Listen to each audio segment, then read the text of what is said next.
1857년 럼 베일이라는 사람이 기도하는 중에 수천 수만의 사람들이 예수를 믿지 않는 상황에 멸망 가운데 빠져 죽는 것을 환상 중에 봅니다.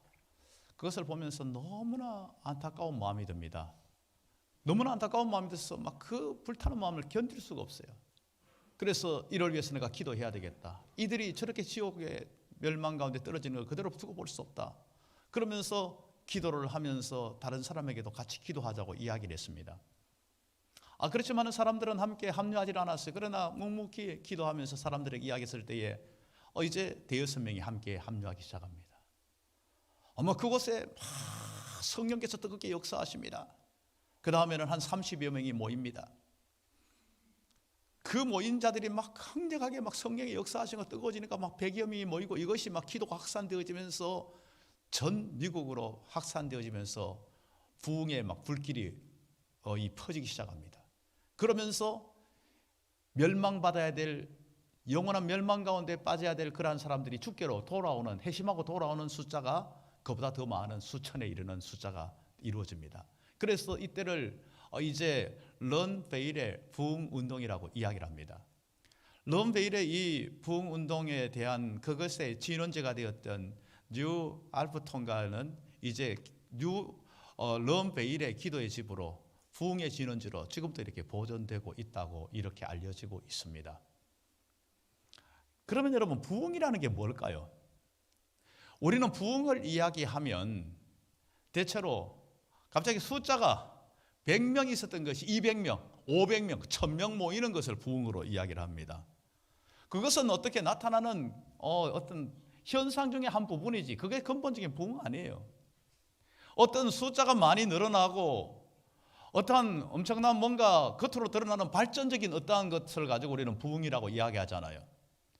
부흥은, 진정한 부흥은 뭔가 하면요, 하나님 앞에 회심하고 각성하는 거예요. 회심하고 각성하는 것을 통해서 나타나는 현상 그 자체로 이제 연결되어질 때 이제 부흥의 현상이 보이는 거예요. 회심하고 분명한 각성이 없는 가운데 숫자만 많이 모였다고 부흥이 됐다고 이야기할 수 없는 거예요. 그런 측면에서 보면요, 한국교회가 숫자 많이 늘어났다고 한국교회 엄청나게 부흥되네 이렇게 이야기할 수 없어요. 얼마나 많은 사람들이 하나님 앞에 죄에 대해서 각성과 회심을 하고 주께로 돌아왔느냐, 이게 중요한 것이지 많은 어떠한 성도 수가 늘어났다고 부흥했다고 그렇게 단정할 수 없다는 것을 우리는 분명히 알아야 된다는 것입니다. 부흥에는 특징이 어떤가 하면요, 예수 믿는 사람들 안에 나타나는 게 부흥입니다. 예수 믿지도 않는데 사람 많이 모였다, 부흥이라고 이야기하잖아요. 그냥 군중이 많이 운집했다 이야기합니다. 예수 믿는 사람들의 놀라운 변화가 나타나는 현장을 부흥의 현장이라고 이야기합니다. 그리고 이 부흥은 앞서 말씀드린 것 같이 영적인 대각성과 그 놀라운 변화 속에서 나타나는 현상들을 통해서 부흥이라고 이야기할 수 있다는 것을 알아야 됩니다. 이 부흥은 시대적인 이 상황과 이러한 시대적인 어떠한 현상 속에서 많이 영향을 미칠 때가 있습니다. 무슨 말인가 하면요, 시대적으로 역사적으로 굉장히 뭔가 어렵고 힘들 때에 이제 부흥이 필요하다는 갈망을 느낄 때 나타날 때가 많아요.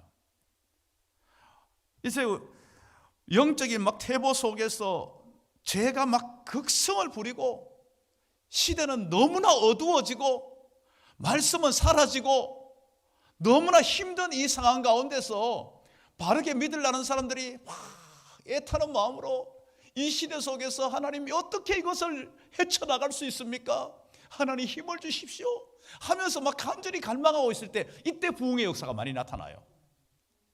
이때 많은 사람을 통해서 나타나는 게 아니라 극소수의 사람을 통하여서 부흥의 역사가 이루어지고 있음을 이 세계 기독교 역사 흐름 속에서 우리는 많이 발견할 수 있습니다.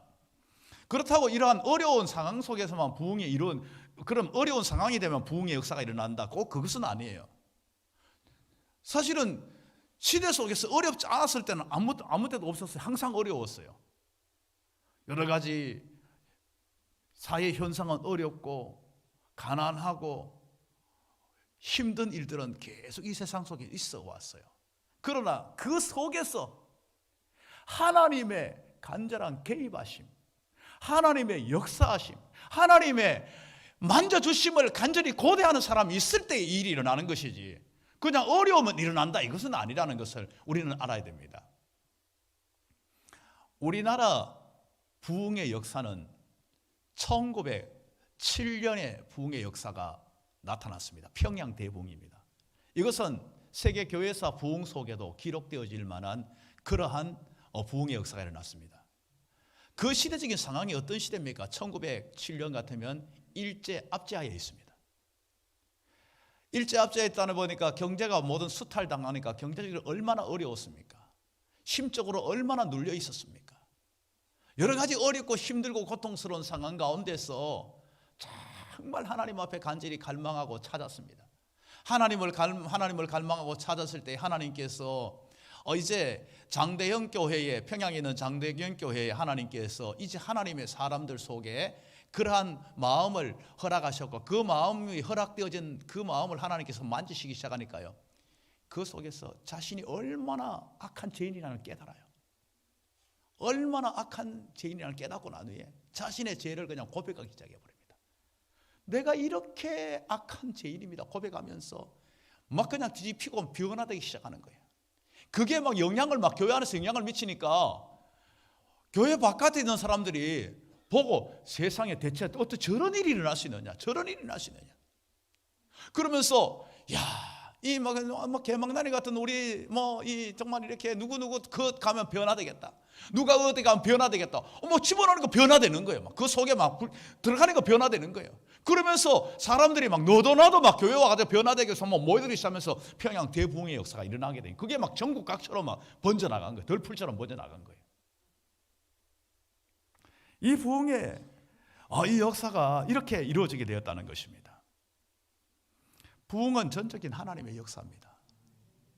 부흥은 이 부흥을 갈망하는 사람들 통해서 하나님께서 역사하고 이루어 가신다는 것을 우리에게 분명히 보여주고 있습니다. 오늘 본문을 보면 이제 우리가 잘 아는 내용이에요. 바로 엠마오로 내려가는 두 제자에 관한 이야기입니다. 엠마오로 내려가는 두 제자, 이 모습은요, 여러분, 슬픔과 시리에 빠져가지고 터벅터벅 내려가고 있는, 불안과 두려움에 빠져서 내려가고 있는 이 모습이 바로 이 엠마오로 내려가는 두 제자의 모습입니다. 이들이 왜 이렇게 되었습니까? 이들은 예수 그리스도가 십자가에 못 박혀 죽고 난 후에 자신들의 모든 기대와 소망이 다 사라졌음을 느끼게 되는 겁니다. 3일 만에 예수님이 살아나셨다는 그런 이야기는 들었지만은 도저히 믿겨지지가 않아요. 그 믿겨지지 않는 그것을 보고 이 모든 것을 떨쳐버릴 수가 없는 거예요. 그래서 이제 그 또한 사건이 일어나고 나니까 이제 유대 종교 지도자들과 이 반대하는 세력들은 더 극성을 부립니다. 그것을 무마시키려고 더 극성을 부리니까 이제 이곳에 더 이상 견딜 수 없겠다, 이제 이곳을 빨리 떠나자. 그래서 예루살렘을 떠나서 엠마오로 지금 현재 내려가고 있는 겁니다. 엠마오로 내려가면서 이들이 지금 현재 이야기하는 것이 뭡니까? 부활에 대해서 이야기를 예수님이 말씀하시기도 했고 살아났다는데 나는 도무지 믿어지지 않아. 자네는 믿어지는가? 나도 안 믿어져. 어떻게 그런 일이 있을 수 있어? 이렇게 이야기하면서 지금 내려가고 있는 그러한 현장입니다. 그런 현장에서 이제 한 분이 중간에 딱 낍니다. 딱 끼는데 이제 이들의 눈이 가려져 가지고 끼는 분이 누군지를 못 알아봐요. 눈이 딱 가려진 상태에서. 너희들 지금 뭔 이야기하고 있니? 그러니까 나 부활에 대해서 이야기하면 당신은 그걸 모르냐고. 아니 지금 보아하니까 우리와 같이 예루살렘에서 내려오는 길인 것 같은데 예루살렘에서 그 엄청난 일이 일어난 것을 지금 당신은 그곳에 있으면서 그것도 모르고 지금 현재 지나왔냐고 그렇게 이야기를 합니다. 그렇게 이야기를 하면서 뭐라고 이야기하는가 하니까 그 사람을 우리는 이제 이 이스라엘을 속량할 자라고 받았다고 21절에서 말씀하고 있습니다. 이스라엘을 속량할 자로 받았다는 겁니다. 속량할 자로 받았다고 이야기하니까 여기서 우리는 속량다 그러면 구속 뭐 이런 것을 이야기를 해요. 그런데 이것이 여기서 여기 본문에서 말하고 있는 속량은요, 영적인 의미의 속량이 아니에요. 여기서 말하고 있는 속량은 바로 로마 압제에서 해방시켜주는 것을 속량으로 표현하고 있는 거예요. 이 본문의 이 내용은 여기 나오는 속량은요, 예수님의 피로 구속하는 이런 의미가 아니라는 겁니다. 자, 그러면 여러분 어느 정도 감을 잡으셨죠? 이들의 문제가 뭔지를 알겠죠? 이들은 지금 현재 예수님을 정치적인 메시아로 여겨왔어요. 정치적인 메시아로 여겨왔는데 예수님이 너무나 무기력하게 십자가에 그게 피 흘려 죽으시는 거예요. 그리고 살아나셨다고 이야기 안 하는데 도저히 믿겨지지 않아요. 여전히 핍박과 불안한 현상은 그대로 있어요. 그래서 지금 현재 예루살렘에서 엠마오로 내려가고 있는 실망과 좌절 속에서 지금 내려가고 있는 이러한 지금 상황 속에서 이제 이런 이야기를 주고받았고, 이 이야기 속에 예수님이 개입하셨고 예수님이 그 이야기를 지금 현재 말씀하고 있는 것을 우리는 볼 수 있습니다. 이제 예수님께서 그 이야기를 하는 속량할 자로 바라노라 이야기할 때에 예수님께서 이야기에 끼어들면서 뭐라고 말씀하십니까? 25절 말씀에 이르시되 미련하고 선지자들이 말한 모든 것을 마음에 더디 믿는 자들이.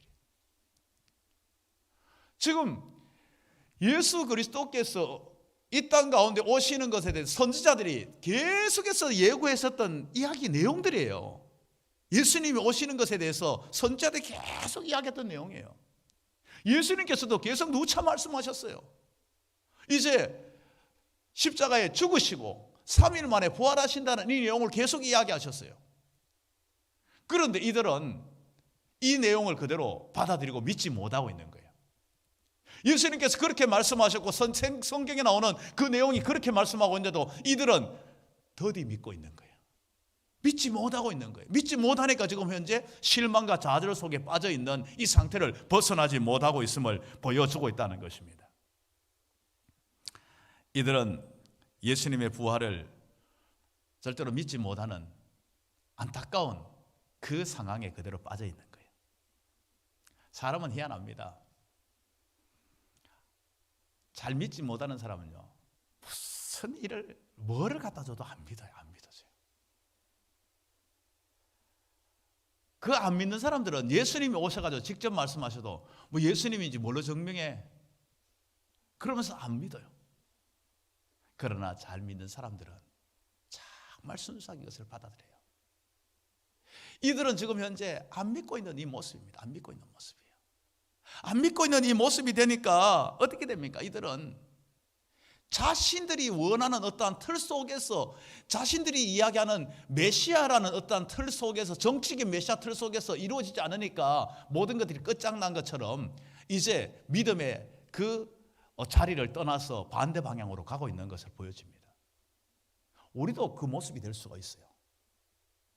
내가 원하고 내가 바라고 내가 기대하는 그러한 식으로 예수를 믿기를 원하고 있는데, 내가 바라고 원하고 기대하는 식으로 이루어지지 않을 때에 얼마든지 엠마오로 내려가는 두 제자와 같은 모습으로 믿음의 그 모든 것들이 식어지고 믿음의 세계를 거꾸로 내려가는 이러한 모습을 우리도 보일 수 있다는 겁니다. 이러한 제자들 예수님께서는 그대로 내버려 두지 않았어요. 이들에게 예수님께서는 다가가셨어. 이제 예수님은 이들에게 말씀을 통하여 자세히 설명을 하고 있습니다. 27절 말씀에 보면 이에 모세와 모든 선지자들의 글로 시작하여 모든 성경에서 자기에 관한 것을 자세히 설명하시니라. 예수님께서 이 모든 것을 자세히 설명하니까 이들이 어떻게 되어집니까? 이들이 눈이 열리기 시작합니다. 눈이 열리기 시작합니다. 이들이 변화되기 시작합니다. 이들이 뭔가 막 가슴이 뜨거워지기 시작합니다. 그래서 예수님이 막 계속 더 가려고 그러는데 지금 현재 날도 이제 저물어 가니까 우리하고 같이 들어가서 좀 이야기 좀 더 합시다. 예수님이 응해줬어요. 들어가가지고 예수님께서 같이 떡을 딱 떼시는 순간에 이들의 눈이 확 밝아져 버리는 거예요. 예수님이 이제 알아보는 순간에, 그 순간에 예수님이 온데간데 없이 안 보이는 거예요. 예수님은 부활체이시로 지금 현재 계시기 때문에 제자들이 문을 닫고 있는 자리에도 그대로 쑥 들어와 버리는 거예요. 그리고 순간적으로 쑥 사라져 버리는 거예요. 안 보이는 거예요. 31절 말씀에 눈이 밝아져 그인 줄 알아보더니 예수는 보이지 아니하더라. 눈이 열려지게 될 때에 우리가 주님을 알아보게 되는 거예요. 주님을 알아보게. 우리가 영적인 눈이 열려야 돼요. 영적인 눈이 안 열리면 세상의 부조리한 모습밖에 안 보여요. 악이 마치 승리하는 같이 보여요.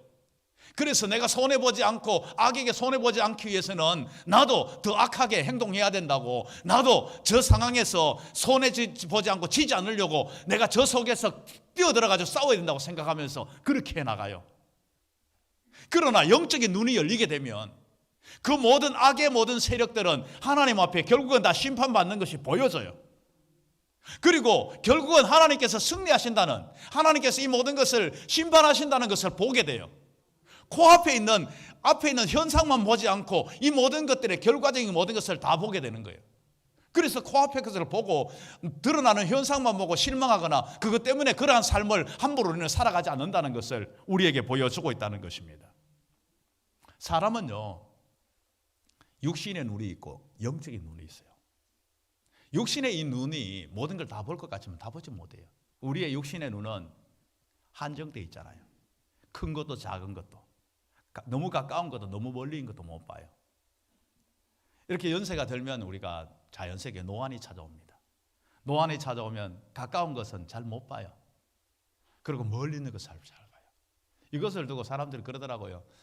이제 하나님께서 왜 이렇게 노안을 통해 가지고 이렇게 멀리 있는 건 보고 가까이는 못 보라고 했느냐. 그래, 가까이 있는 거 너무 신경 쓰지 말고 저 멀리 있는 저 영원한 새하늘과 새 땅 바라보고 살아가라. 너무 가까운 거 너무 집착하지 말아라. 그렇게 깨닫게 줬다는 거예요. 우리에게는 또한 영안이 있습니다. 영적인 눈이 열려야 돼요. 그래야만이 하나님이 우리에게 보여주시고자 하는 것을 제대로 볼 수가 있고, 그래야만이 하나님이 기뻐하는 삶을 살아갈 수 있다는 것입니다.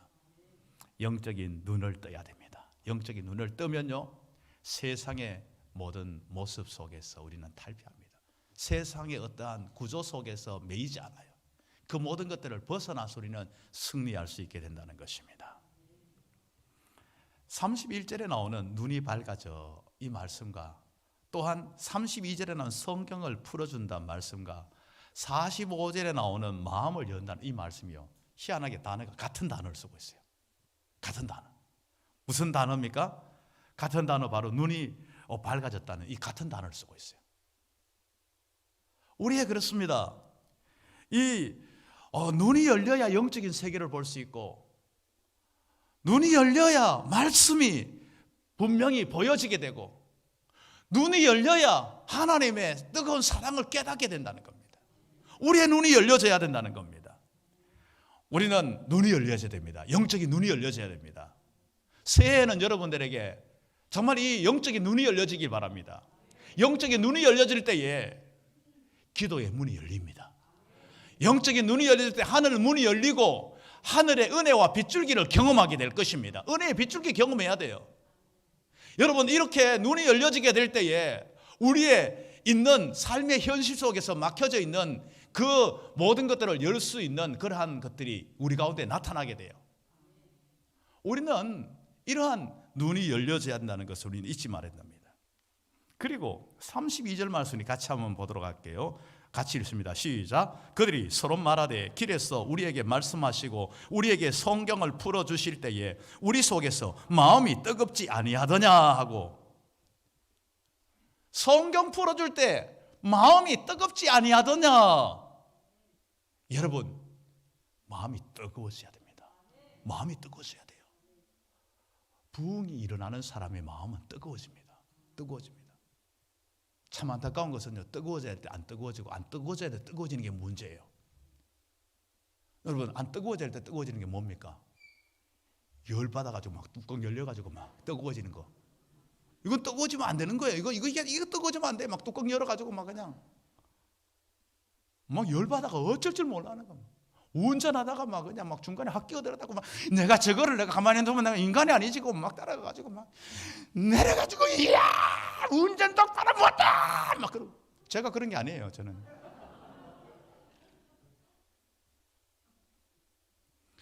여러분 죄 짓는 데 뜨거워지면 안 돼요. 사람들 막 죄 짓는 데가 얼마나 뜨거운지 몰라요. 그건 뜨거워져야 될 부분이 아니에요. 그런 데는 뜨거워지면 안 돼요. 뜨거워져야 될 때 뜨거워져야지 딴 데 뜨거워지면 안 된다고 우리 알아야 된다는 겁니다. 우리의 마음이 뜨거워지면요 중요한 일을 억지로 하잖아요.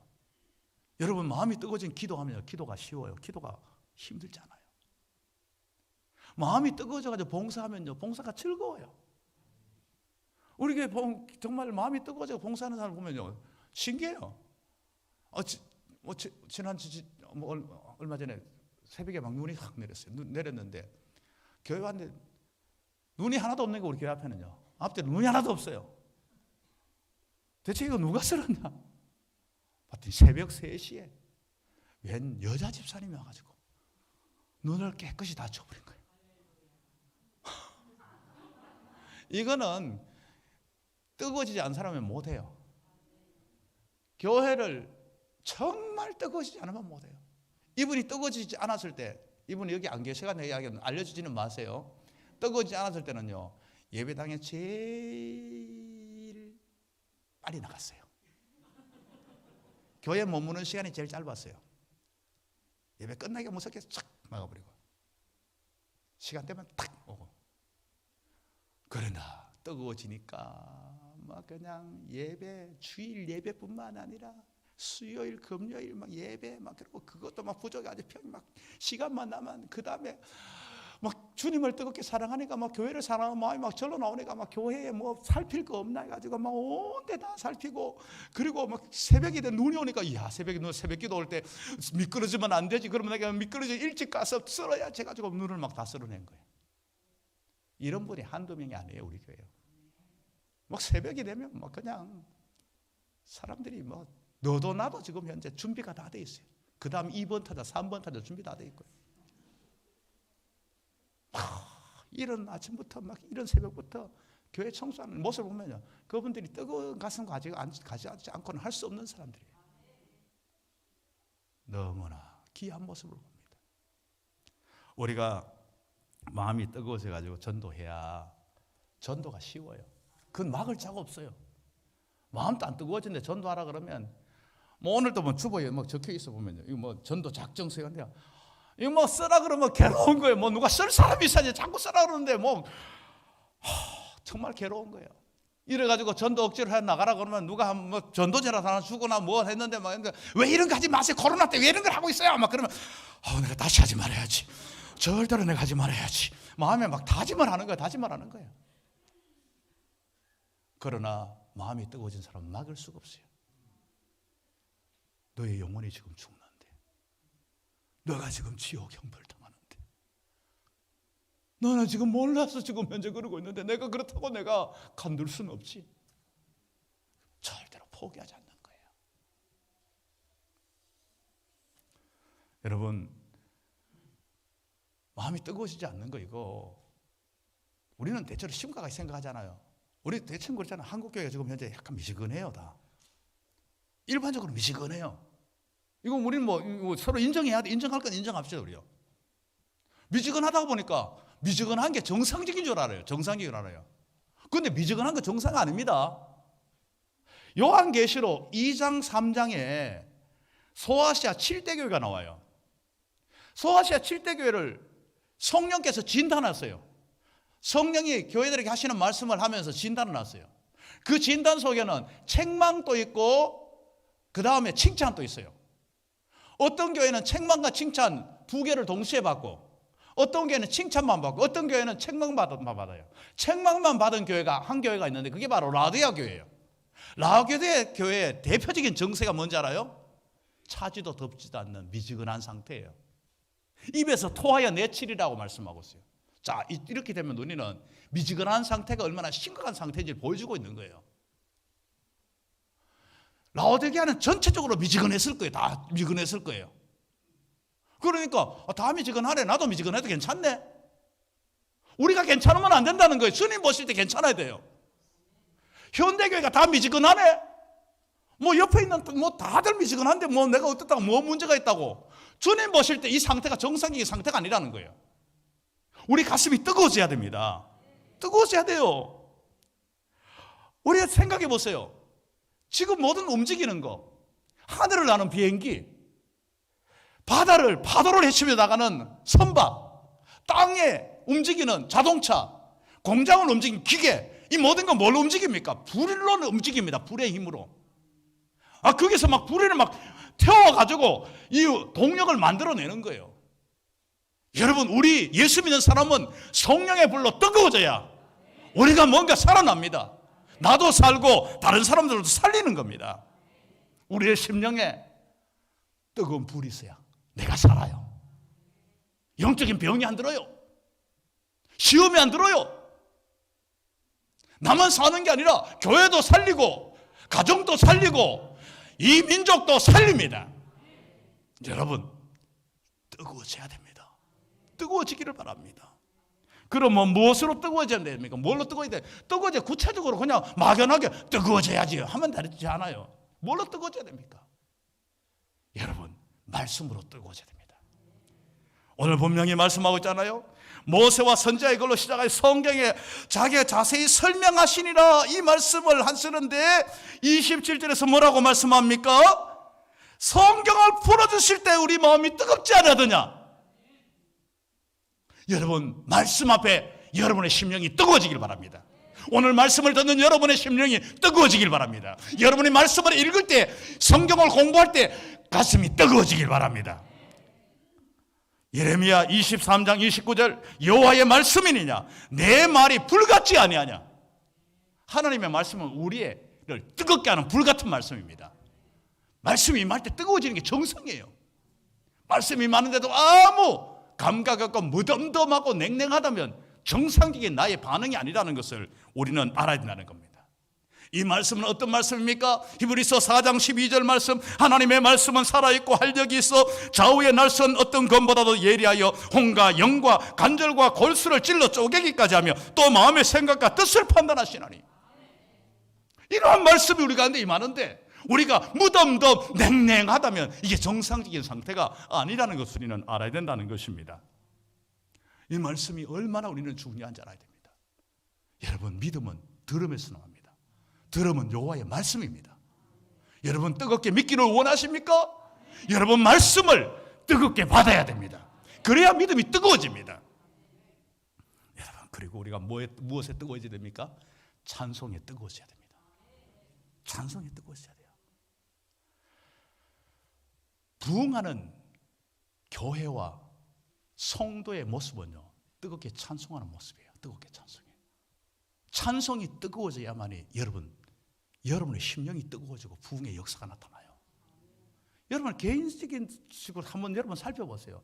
뜨겁게 믿었던 순간 여러분 찬송이 분명히 뜨거웠어요. 분명히 뜨거웠습니다. 저도 정말 가장 제가 부흥을 뜨겁게 경험해서 찬송이 얼마나 뜨거운지 몰라요. 막 견딜 수 없을 정도로 뜨거웠어요. 이 찬송이 뜨겁게 나타나면요, 마귀가 틈 못합니다. 마귀가 틈 못해요. 찬송이 사라지고 나면 우리 입술에는요, 원망과 불평과 불만이 나옵니다. 원망과 불평과 불만이 나오면 마귀가 틈타가지고 역사하기에 가장 좋은 환경을 만들어줘요. 좋은 조건을 만들어줘요. 그런데 우리가 찬송을 하게 되면요, 근심과 걱정과 불만과 불평이 사라져버려요. 사라지면 어떻게 됩니까? 내 마음에 기쁨이 넘치고 감사가 넘치고 이런 확신이 넘치는데, 은혜가 넘치는데 마귀가 왔다가 7길로 도망가 버립니다. 내가 상대할 곳이 안 된다. 내가 설 곳이 못 된다. 내가 일할 환경이 못 된다면서 마귀는 도망가 버립니다. 뜨거운 찬송 속에 질병도 떠나가게 될 줄로 믿습니다. 근심 걱정도 떠나가게 될 줄로 믿습니다. 찬송 속에서 이러한 놀라운 역사가 나타납니다. 찬송은 능력이 있습니다. 역대하 20장 22절 말씀에 이렇게 말씀합니다. 그 노래와 찬송이 시작될 때에 여호와께서 복병을 두어 유다를 치러 온 암몬 자손과 모압 자손과 세일 주민들을 치게 하심으로 그들이 패하였으니. 무슨 말씀입니까? 유다 여호사밧 왕 때인데요, 모압, 암몬 이 연합군들이 쳐들어왔어요. 막 너무너무 대적할 수 없을 정도로 엄청난 군대가 쳐들어왔어요. 여호사밧이 솔직하게 하나님 앞에 고백합니다. 나는 너무너무 연약하고 부족하고 나의 힘으로는 할 수가 없습니다.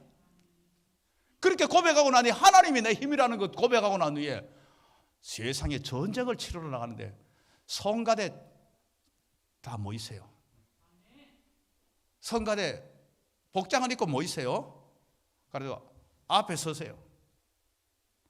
이러가지고 성가대가 찬양하도록 하는 거예요. 완전히 정신 나간 왕이에요. 그런데 찬송하는 순간에 하나님께서 예비하신 복병을 통해 가지고 완전히 모압 암몬의 그 정말 모래알 같은 그 모든 대적들을 다 그냥 완전히 초토화시켜 버린 거예요. 다 무찔러 버린 거예요. 이 찬송의 능력이 얼마나 엄청나게 큰지를 역대하 20장은 우리에게 잘 보여주고 있는 거예요. 찬송할 때 이러한 대적들이 떠나가게 된다는 사실을 우리에게 잘 보여주고 있는 것입니다. 여러분, 기도가 뜨거워져야 됩니다. 기도가 뜨겁다는 건 기도를 간절히 한다는 거예요.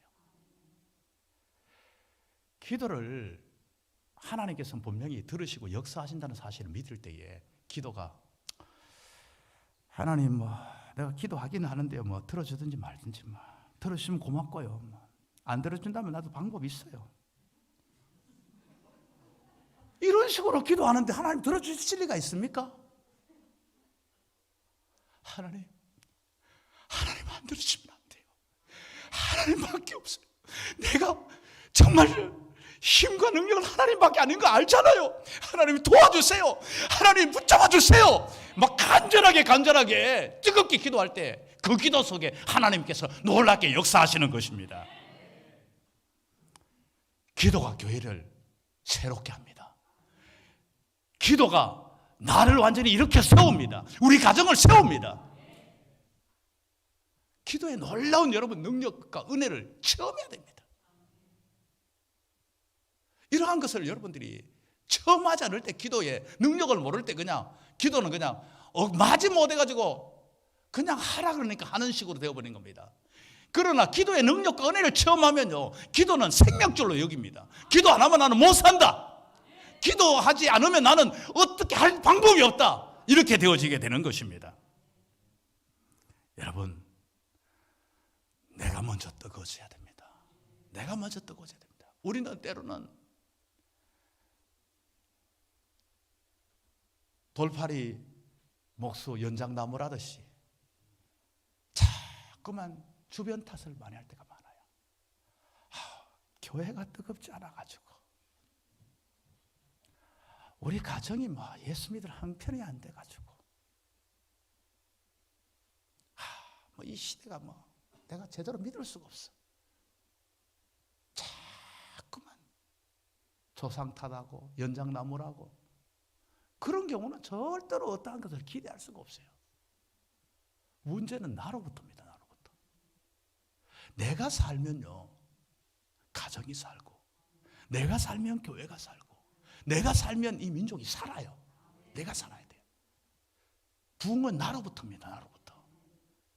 다른 거 기대하지 마세요. 내가 부흥해야만이 되는 것이지. 모두가 다, 우리 교회 전체가 다 부흥했는데 나는 그 부흥에 제외됐다. 나는 부흥하고 상관없는 사람이에요.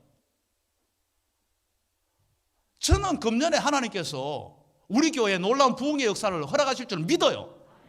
이게 구호로 날 거치지 않기를 간절히 바라면서 간절히 하나님 앞에 기도하고 있어요. 그러나 여러분, 여기에 대해서 냉랭하고 무덤덤하고 무관심하고 저러니 절대로 있을까 하고 발장 딱 끼고 앉아서 구경하면요, 여러분은 부흥과 상관없는 사람이 되어버려요. 얼마나 안타까운 일입니까? 내 없는 부흥, 내가 참여하지 못하는 부흥은 얼마나 불행한 일입니까? 내가 부흥의 주역이 되어야 됩니다. 우리 교회가 부흥의 진원지가 되어야 됩니다. 우리는 지금 현재 부흥을 간절히 갈망하고 있는 시대 아닙니까? 시대적인 상황과 무관하지 않다고 제가 앞서 말씀을 드렸는데요. 지금 코로나 이 상황은 이 시대를 얼마나 지금 현재 힘들게 만들어 놓았습니까? 사회 환경적으로 또한 모든 경제적으로 모든 심령적으로 너무나 지금 절박한 상황이에요. 이 부흥이 지금 현재 꼭 필요한 상황입니다. 이 부흥이 하나님께서 내가 너희들에게 부흥을 주기를 원한다 할 때 갈망하고 사모하는 교회와 성도들에게 허락할 줄로 믿습니다. 우리 교회가 우리 자신이 이러한 간절한 사모함이 있어야 됩니다. 부흥은 바로 나로부터 우리 교회로부터 우리 교회가 왜 이래 베일에 그 부흥의 신원지가 되어야 됩니다. 우리는 그러한 부흥의 신원지로 쓰임 받을 수 있기를 바랍니다. 나로부터 전념돼야 됩니다. 미국의 과학자 라이얼 왓슨이요, 원숭이 현상이라는 그러한 이 논문을 발표했는데요. 이 논문을 발표한 그 논문을 어디서 지금 발표했는가 하면 1950년대 일본 미야자키현 고지마 그 무인도 섬의 원숭이들을 상대로 연구한 결과입니다. 이 고지마 이 무인도에 원숭이들이 한 20여 마리가 살고 있었어요. 그리고 원숭이를 상대로 연구를 이제 합니다. 원숭이들의 그 세계를 연구를 하는데, 이제 이 원숭이들에게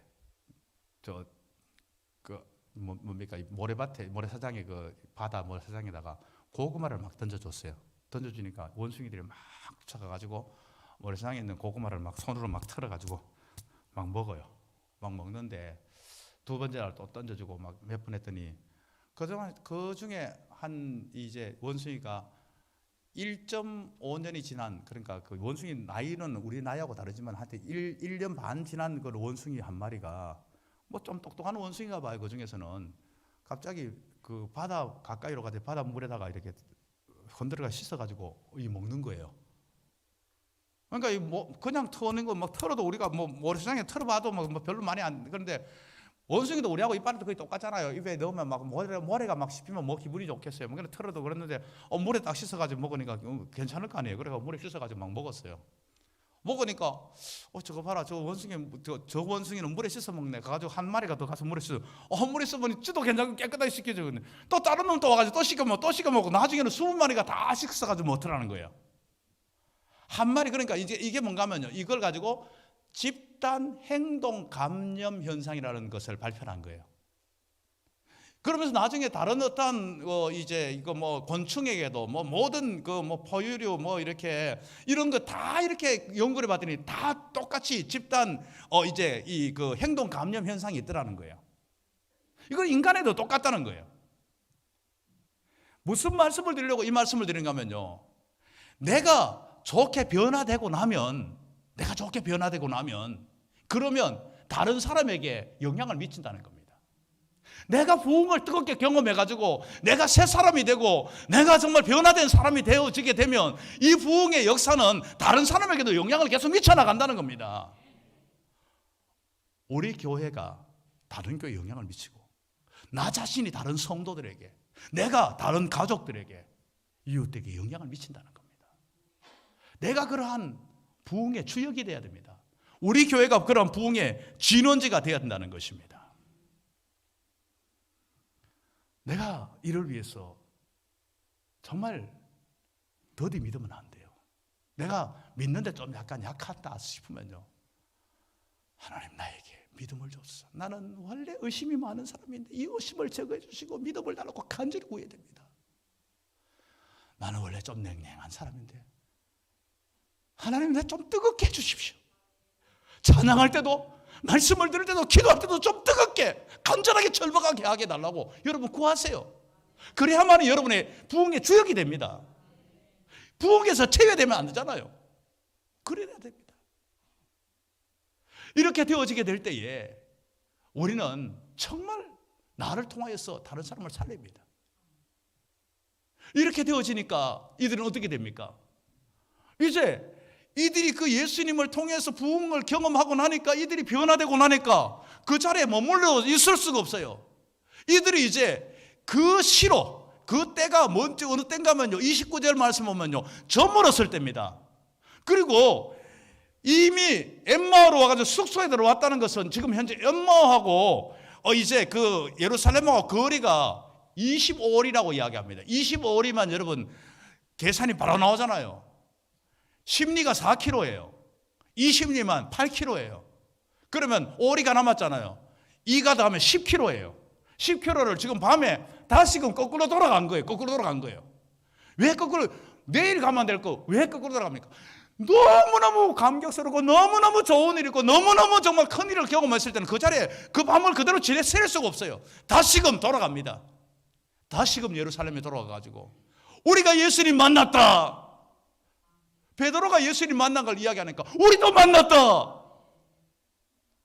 그 뜨거운 은혜를 간증을 하면서 함께 뜨거움을 보태고 있는 거예요. 함께 부흥의 그 대열에 동참하고 있음을 보여주고 있다는 것입니다. 바라기는요, 우리 모두가 함께 부흥의 이 놀라운 역사를 경험하고 나누시길 바랍니다. 나의 변화된 거, 내가 체험한 거, 내가 놀랍게 하나님께서 내 속에 역사하신 것을 함께 나누며 우리 모두가 부흥으로 나아갈 수 있는 복된 우리 모든 성도들이 있기를 주님의 이름으로 축원합니다.